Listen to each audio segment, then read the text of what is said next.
अस्सलाम वालेकुम dear students. आज हम डिस्कस करेंगे पॉलिसीज़ टू रेगुलेट इकोनॉमी। ये गवर्नमेंट इकोनॉमी को रेगुलेट करने के लिए दो तरह के इम्पोर्टेंट पॉलिसीज़ बनाती है। एक मॉनेटरी पॉलिसी है और दूसरी फ़िस्कल पॉलिसी। आज मेनली हमने फ़िस्कल पॉलिसी को डिस्कस करना है। वैसे मॉनेटरी पॉलिसी के बारे में थोड़ा सा नो हाउ दे देता हूँ आपको कि ये एसबीपी डील्स करता है। एसबीपी ने ये बनानी होती है और स्टेट बैंक ऑफ पाकिस्तान ने, और इसका ताल्लुक़ मॉनेटरी सप्लाई से होता है, मॉनेटरी कंट्रोल से होता है, कितना लोन्स देना है, कितना बारो करना है, और इंटरेस्ट रेट फ्लक्चुएशन जो मार्केट में है उसको कंट्रोल करता है, और इसके अलावा जो है प्राइस को कंट्रोल करता है जिसका ताल्लुक़ डायरेक्टली इन्फ्लेशन से है।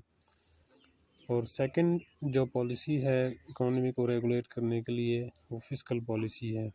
देखें, मॉनेटरी पॉलिसी का ताल्लुक़ स्टेट बैंक से है, इसे स्टेट बैंक जो है वो फार्मुलेट करता है, जबकि जो फ़िस्कल पॉलिसी है ये प्योरली गवर्नमेंट का काम है।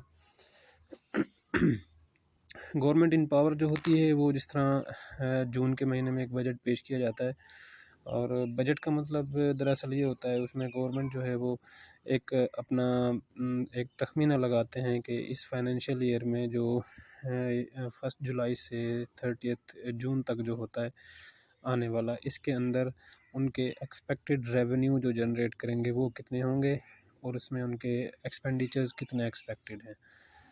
तो इसी का नाम दरअसल बजट है और यही एक गवर्नमेंट की फ़िस्कल पॉलिसी होती है।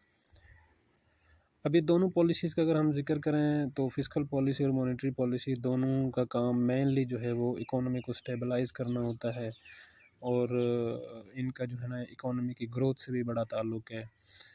लेकिन दोनों में जो मेन डिफरेंस है वो ये है कि जो मॉनेटरी पॉलिसी है ये स्टेट बैंक ऑफ पाकिस्तान, अगर हम पाकिस्तान की बात करें तो स्टेट बैंक ऑफ पाकिस्तान इसको बनाता है और इसका गवर्नमेंट से कोई लेना देना नहीं होता। जबकि फ़िस्कल पॉलिसी जो है ये जो गवर्नमेंट इन पावर होती है वो बनाती है, और इसमें जो है गवर्नमेंट ऑफ पाकिस्तान की जो मिनिस्ट्री ऑफ फाइनेंस है इसने ये फ़िस्कल पॉलिसी बनानी होती है।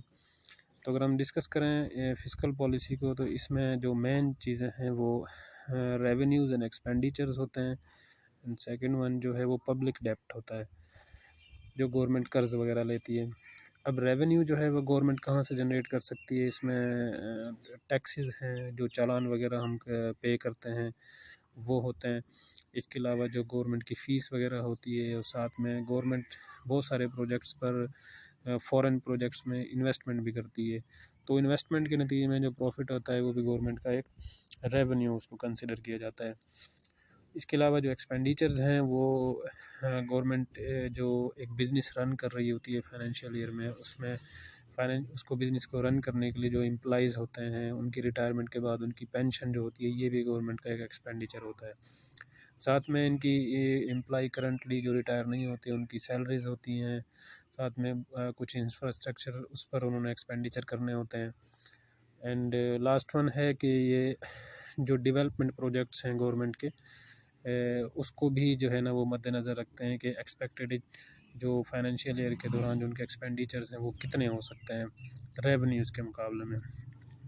अगर रेवेन्यूज़ जो एक्सपेक्टेड ये कर रहे हैं अगर वो एक्सीड कर जाते हैं एक्सपेंडिचर्स थे तो ये सरप्लस होगा इनके पास, लेकिन अगर एक्सपेंडिचर ज़्यादा हैं और रेवेन्यू जनरेशन कम है फिर ये पब्लिक बारोइंग या पब्लिक डेट से इसकी डिफरेंस जो है वो पूरा किया जाता है। अब पब्लिक डेट जो है अगर गवर्नमेंट ऑफ पाकिस्तान की अगर हम बात करें तो वो मेनली नेशनल सेविंग्स एक इदारा है जहाँ पर ये बॉन्ड्स जो हैं और सर्टिफिकेट जो गवर्नमेंट के हैं इनको सेल किया जाता है जनरल पब्लिक को। इसके अलावा डिबेंचर्स वगैरह होते हैं, तो इस तरह गवर्नमेंट उनको जब सेल करती है तो उससे वो आम पब्लिक से जो है वो कर्ज़ जो है वो इकट्ठा कर सकती है।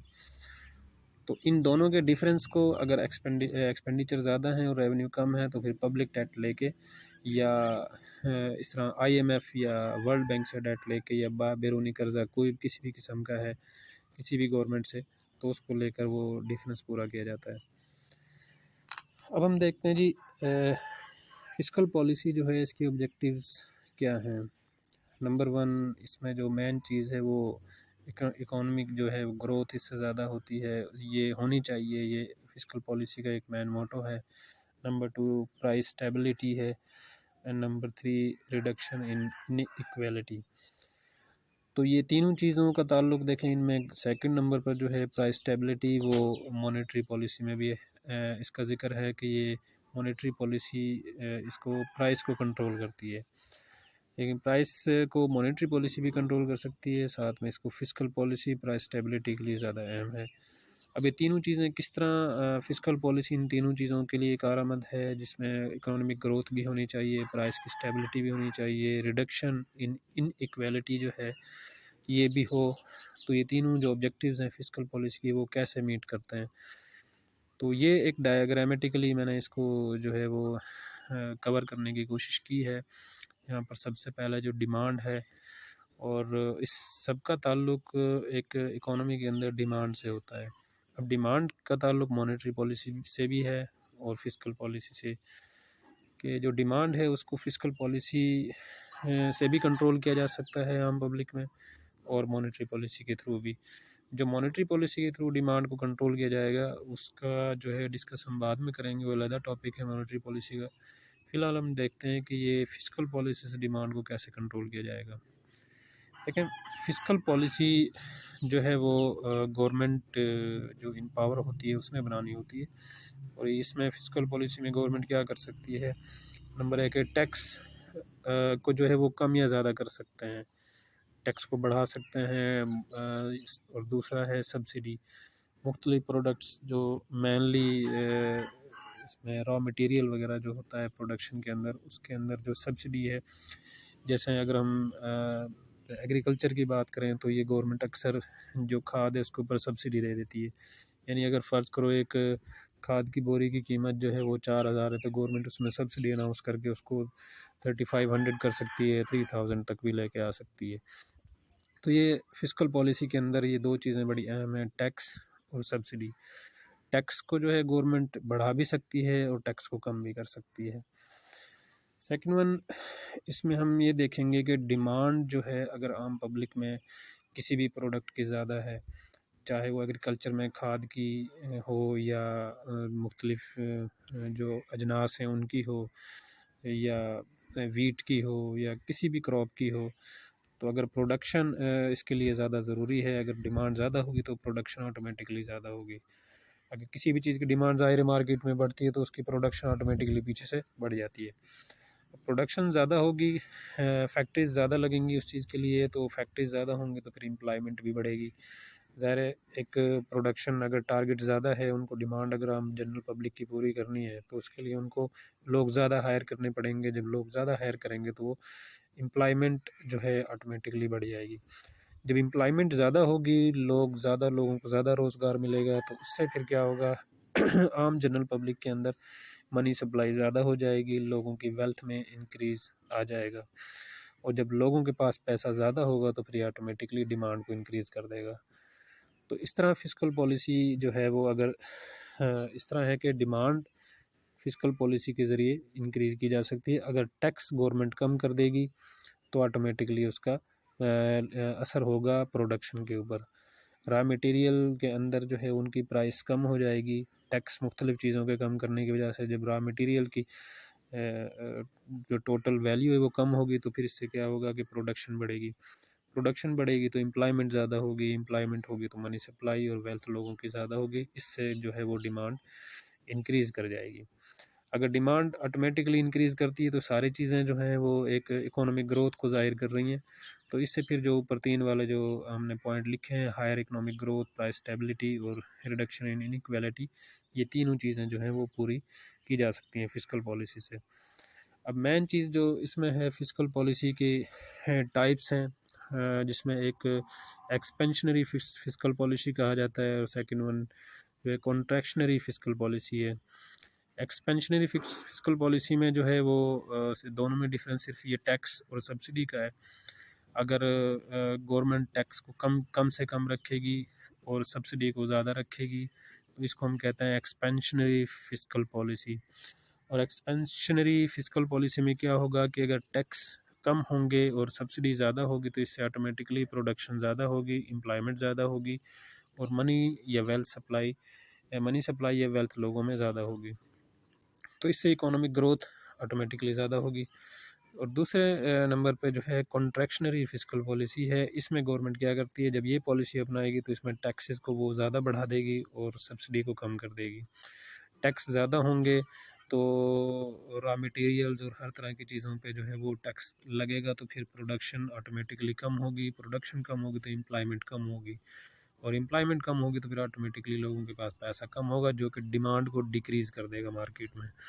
इसी तरह सब्सिडी को अगर गवर्नमेंट कम कर देती है, जैसे मैंने मिसाल पहले दी थी एक ज़राअत के अंदर, अगर हम बात करें एक खाद की बोरी, तो उसके ऊपर अगर सब्सिडी वो कम कर देंगे 4,000 या ख़त्म कर देंगे सब्सिडी को, 4,000 की बोरी अगर 4,000 में मिलेगी तो लोग उसको कम से कम ख़रीदेंगे, तो इस बोरी की डिमांड मार्केट में कम हो जाएगी। तो इस तरह जो है गवर्नमेंट एक्सपेंशनरी फिस्कल पॉलिसी या कॉन्ट्रैक्शनरी फिस्कल पॉलिसी के ज़रिए मार्केट को कंट्रोल कर सकती है, प्राइस को कंट्रोल कर सकती है, इन्फ्लेशन को कंट्रोल कर सकती है। अगर किसी चीज़ की डिमांड, अब देखें डिमांड के इंक्रीज़ या डिक्रीज़ होने से इन्फ्लेशन का डायरेक्ट ताल्लुक है। अगर डिमांड किसी भी चीज़ की ज़्यादा है, इसका मतलब है लोगों के पास पैसा ज़्यादा है, और डिमांड से अगर प्रोडक्शन मीट कर जाती है टोटल डिमांड को, फिर तो ठीक है, इकोनॉमिक ग्रोथ सही होगी। और अगर प्रोडक्शन डिमांड के लिहाज से नहीं हो पाती तो फिर ये जो है बात इन्फ्लेशन की तरफ चली जाएगी, लोगों के पास पैसा ज़्यादा होगा, मार्केट में चीज़ें कम होंगी, जो कि चीज़ों की वैल्यू को बढ़ा देगा। और इन्फ्लेशन का मतलब यही होता है कि चीज़ों की वैल्यू जो है वो बढ़ जाती है, उनकी कीमतें बढ़ जाती हैं।